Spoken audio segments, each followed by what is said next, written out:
So I was getting a little confused on my Google Classroom with things that were due and things that were not due.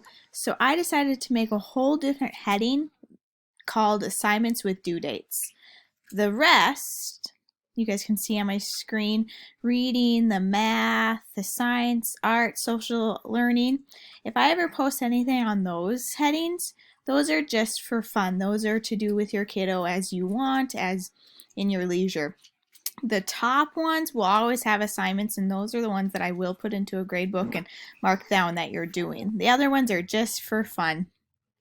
Also, you can see on the side like PE, counseling, music, if you're with Mrs. Hager or you're with Mrs. Tonneson in speech, to also remember to scroll to those because they have assignments and due dates on some of their things too, so make sure you look at those.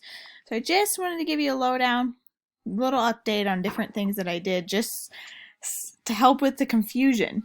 Sorry if it was unclear or I know I was getting confused, so I was hoping this would help out. If you guys have any tips or ideas on how to have this online schooling best performed, let me know. Let me know how I can help you guys out, because this is not just for me, this is for you guys, because I know you guys are the one facilitating in the middle how to help your littles.